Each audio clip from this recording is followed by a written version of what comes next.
Hello and welcome! My name is Akira and this is my Let's Play series, or Let's Try series rather, of Expeditions Viking. And I am once again joined by the most beautiful Gamingarchaeo. Aw, you flatter me so. And as you can see, we are about to enter combat for the first time. As you can see by this little box down here, so let's read what it says. Combat is an important aspect of the game. Defeat does not necessarily mean game over. You will usually be able to continue, and the story may change in some cases. During combat, blue hexes appear under your allies and red hexes underneath your enemies. You can select yourself and your warriors, called Herdmen, either by clicking on them directly or by clicking on their portraits. So I could do this or this. So I guess they don't come in any different, particular order. They just have moves that you can expend, I guess. Like attack and move, During combat, characters can be ordered around in any order. We should learn to read first. You could move a ranged character a few hexes toward an enemy shoot and then move back again. Okay. Basic information about your herdmen and the enemies can be seen by hovering over them with the mouse. It will show you how much damage they do and so on and so forth and stuff and junk. As a side note right here, my pet hate in games is when they're like, this is important. Like this thing started out with combat is an important part of this game, and it's like, cool. Yeah. Yes. The fact that you have to tell me that annoys me. Anyway. So let's just charge in and attack this dude. This dude with a huge axe. Huge axe. So it seems like we have some reach. I think this thing represents where we stand. Yes. But it seems like if we attack here, we're still standing there. Oh, we have a lot of range. Damn, son. And there's a shield symbol. So if you stand here, we have cover. Cover. I guess from the huge rock. Yeah. Let's just attack him. Yeah. 39 damages. And then he can still move. Let's move up so he's protecting the other guys. And she is just gonna attack him. Oh, she has a long pointy stick. Yeah. She must have kind of spear. This guy has a bow. Let's just shoot him. Shoot him in the face. Get one guy in the first round. Nice. He never got to do anything. Incapacitation. An enemy has just fallen. This will likely happen often, both to you and your enemies. When herdmen get incapacitated, you can revive. They can be revived during combat or left down until the end of combat. Incapacitated herdmen will automatically get back on their feet after combat. I wonder what's good or bad about both. Let's find out. Incapacitation. If an enemy is killed, the red hex at their feet will disappear. So this dude's dead. He did. He did. If you decide to leave a herdman incapacitated, they risk getting an injury. The longer they stay down, the worse the injury can become. Do your best to keep everyone on their feet, but accept that injuries happen in a fight. That's a really, not necessarily weird mechanic, but kind of an interesting mechanic that it's staying on the ground, if you've say for example you got smacked in the leg with a Dane axe, right? Getting up and limping your way around the battlefield might not be in your best interest. But again, this is doing something quite interesting, which it's if you stay down, you're in a prone position where people can just come and whack you in the face with swords. Yeah. So it's kind of making an interesting commentary about, battle mechanics during this period. Anyway, sorry. Continue. I'm more thinking game time. So what if you kill the last enemy? Does the combat just end, or do you get a chance to go around and revive your bodies? Because if it just ends, then there might be sometimes be a reason to not end the combat. And there's also, I'm not sure yet whether incapacitated, it says you can choose to revive your teammate or get them up. But does that mean that the individual who's on the ground chooses to get up, or does someone else have to expend an action? I would guess that you have to have a healer or something. Yeah, and then also under victory conditions, the thing says to eliminate all enemies. Does that mean to kill them or to just incapacitate them? I would think incapacitate. Yeah, I would agree with that. Yes, that's like that would be like the. But then if you can get yourself up. Anyway, I guess we'll figure out as we go through this. Let's I don't think you can snag get some yourself people. up. I think it's like you get knocked out, and then someone else can like help you up. But you're writhing on the ground in pain. You're probably slightly conscious. Like enough to scream that your leg's hanging off. Yeah, but someone has to come to you and say like, "Snap together now." Snap together now. Like Lego blocks. Snap together. Can we make that a saying? I love it. So he has some kind of torch thing here. A what? Oh. Throwable. It illuminates stuff. That's pretty cool. Can it set shit on fire? I love fire. Oh! Where did he light that from? He had it in his pocket and lighted. Oh! That's not safe. So I think we'll stay here with him. Says something. There's attacks of opportunity. We saw this in the skills as well. Yeah. So I think like walking, if it worked anyway like D&D, if you walk past someone, you get an attack of opportunity. Okay. And it seems to be like the model for most of these kind of games. Yeah. The basic systems of D&D. So it's just in that turn. Illuminated. Oh, he's like a healer dude. Yeah. Like a support dude. Whoa. It's like an epic fire off here, like Robin Hood v Robin Hood. Kind of interested in, like, as to whether it will be a kind of fantasy healing with like priest healing, or if it'll just be like healing kids, so more like standard, I guess. Also interesting to note that this dude has what appears to be like a full-on, just like straight longbow. Not like any kind of. Oh, both of them do actually. Interesting. Has he had any like Quick shot. Ooh. See if you can kill him. Quick. He was so fast. Get sassed. And I guess he can probably stand behind. And like, yeah. I'd be slightly nervous if I was the dude in front of her. Like, that is a big pointy stick. Just like standing like, and it's like the representation of any like turn base. Like it's like, oh, I'm going out on line, like bringing my sword and runs. But like in real life, obviously they would like be like Jostling, yeah. jostling, like he would like be pairing with his shield and stuff. And then suddenly a spear just like thrusts by him. It's just like, oh shit! Ooh, I gotta stand still. Yeah, and she's like, don't move! And he's like, true God! This guy has a fucking axe!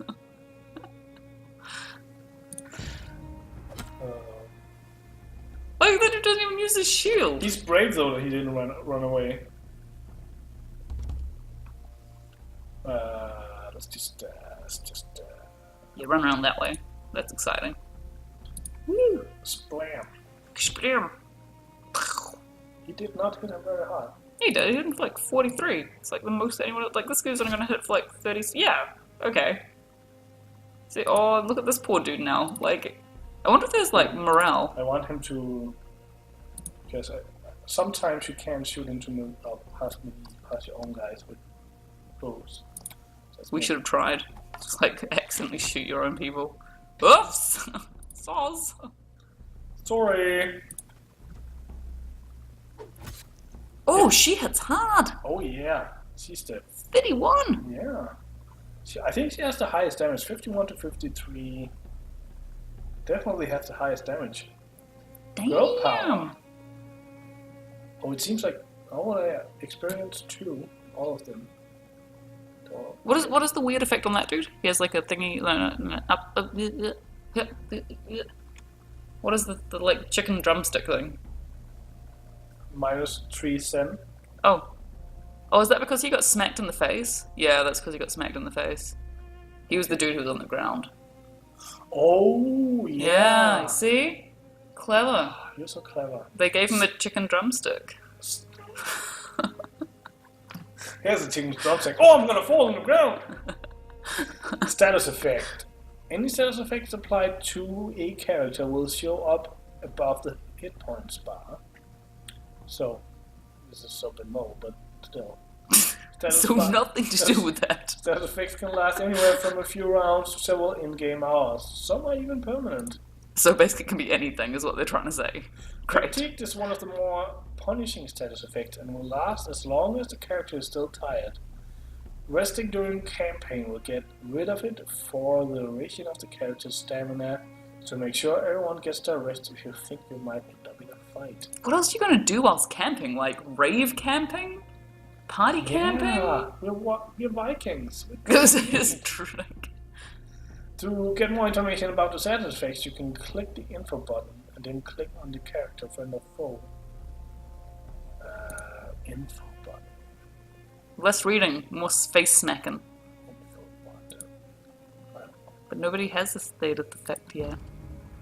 This dude is just like, I'm gonna hit for 4. I can take these guys. Long. Became bloodthirsty. Oh no, he lost a torch. Oh no! Combat results. Whenever you finish combat, you will see the screen, which has a few vital pieces of information. If a character was injured during combat, any new injuries will be displayed here. They will need to be treated the next time you make camp. So this was an injury, okay, light trauma to the head. Ah, that's definitely what that looks like. Yeah, I can see that. Here you'll see any items still equipped by your herdsman. If you used any items during combat, it will be shown here. So there is a lot going on in this game already. Yup. And like we've just done combat and talking. Here you will see all the items equipped by each character. Any item you lost their ability during a fight will be kindled by a red arrow. Well, yeah. I guess there's a lot to learn. Yup. Otar Elixon lies in the frozen earth in a small pool of his own blood. His blank eyes gaze at the sky. He's probably okay. Yeah, he's okay. The lifeless bodies of his brothers are scattered around the yard in front of your hall. It appears you have ended the line of Elling. Okay, we killed them all. That's... Oh. Yeah. That's the thing that happened. Well, I guess, you know, you fixed the problem. Fixed. Your guests look on solemnly as the snowfall in front of your feast hall turns red with the blood of the farmers. Oh. If any of them doubted your resolve before, now they see what you're made of. So, didn't want this, this is what happens, or anyone who has a dispute with me can observe our customs and challenge me to a duel. I didn't want this, I kind of feel. Yeah. We'll be the nice murderous guy. I didn't want to kill all these dudes, which I just did. All 5 of them? My bad. It just happened. I think there were only 4. Shh. Counting's hard. I didn't want this, but you all saw what happened here. These men left me no choice. None. As Lefia steps forward, he looks not the least bit tired from the fight. I supported you here tonight because Otar, Othar, and his brothers were out of line. It is not the way of our clan to kill each other in drunken brawls. Kelbjorn, son of Genoltha, I challenge you to a duel for the position of Thane. An excited murmur rises among the guests. Ketil mutters in a voice too low for anyone that can, other than you and Nefa, to hear. Can you believe the son of a bitch? He says, slightly cross-eyed still. It's his right to issue such a challenge. His timing could be better, though. Aslefia, son of Grimbada, I accept your challenge. We will meet on the Holmang Island at noon on the morrow. May the gods favor you. Exploration. Click on the compass rose to open the area map. This shows the layout of the area, with points of interest and the current position marked. Oh, so there's like stuff. Blacksmith. Campaign map. Burial site. I guess it's just like exits from the current or travel point. Is it a witch's hut? Yeah, let's go to the witch's hut. I love witches. I always love seeing like how Ooh, we have skill points. Ooh, exciting. Pressing P. Side note, I really enjoy seeing like how magic or like our modern idea of magic is represented within like fantasy-ish kind of games. Like this one's obviously kind of like embedded in history, so it'll be interesting to see like how they deal with it. Yeah. Because we tend to think of it as being quite othered, like, ooh, spooky witches. But it's like, in a lot of like archaeological material that we have, these people are like integral to community and thought of as being like very normal. Like they're not thought of as being othered, like we tend to make them. Anyway, sorry, rant over, continue. But yeah, it is kind of interesting because you can choose to do it like it's obviously hard to do it historically because it's impossible to know exactly what happened. But you can choose to do it like realistically, or you can choose to be like, oh, this is how they apparently thought it was. This is how the sagas say it was. We'll just like make it actual magical. Yeah, well, that's kind of it, because we have, like, there's not evidence of both. The sagas are obviously written quite a lot later, or, like, the iteration that we have is a lot later. But, like, from the archaeology stuff that we have, it's like, we know these people had specialist knowledge, or, like, secretive knowledge, and they were respected, and kind of, not necessarily othered, but kind of, like, held in a regard because of this, but they weren't, like, ooh, purple smoke and newt tongue kind of people. Yeah. Although we were at the museum where she had like snake parts. Yeah, but like those things were all thought of as having like being imbued with like properties which had some kind of like, you know, like how we go to doctors now. A lot of the time, these things were thought of as being like medicinal, even though a lot of them kind of killed you. Don't worry about that. Probably be fine. Don't worry. Don't even worry. Don't even like trip, dog. Dog. Skills. Slight segue. Segue. The screen shows the primary stats, derived stats, and skills of your character. Jesus. This is where you'll spend points to buy skills when you earn them. Oh. Blah blah blah stuff here. Blah blah blah stuff here. We kind of already went through this, so Yeah. just didn't get an explanation to it back then. We have 11 skill points, so we can't get this higher. Anything here? Maybe charge would be nice, like getting fast into combat with this guy. Yeah. Oh, what do you think? Can we dual wield Great Dane axes? Oh, I don't think so. I think it's like for having two. Oh, okay. It's just if you're already dual wielding, because that would be cool. Like no one would fuck with you if you ran into battle with two. Two great axes. Yeah. You can't effectively wield them. They're like simply too long. Yeah. Like a lot of the like, and this is one of those things that like never gets picked up in fantasy games. Like how does the weapon actually work? Like a two-handed axe is like the way it works is how you just like slide it through your hands and stuff. Yeah. Like, you can't just, even if you were strong enough to hold it in one hand, it wouldn't make sense to hold it in one hand because you couldn't get the like swing. Or swinging it like all the way from like if you like shorthand it all the way from the back of the shaft, like anyone who's like on a one-handed weapon will be just so much faster than you and just like stab you before you'd even like got it to the back of its swing. I feel like if we're gonna be Thane, we should get some leadership. Yeah. No one will respect us otherwise. Yeah. Let's save the rest of the Yeah. point until we know stuff. And I'm thinking we should let's end this episode here. Finish him. We're kind of at the end, and I feel like there's new things about to happen. Yeah, and we can go visit the witch next time. Yeah. Yay. Yeah. So, I hope you enjoyed it. If you did, consider a like button, subscribing. Also, of course, you're free to leave any comments if you have questions or just want to talk. Want to hang out? Might be lonely. It's a lonely life out there. Is it? Anyway, I hope you enjoyed it. Oh man, I'm depressed now. Hope you are joining us for next episode. Bye-bye.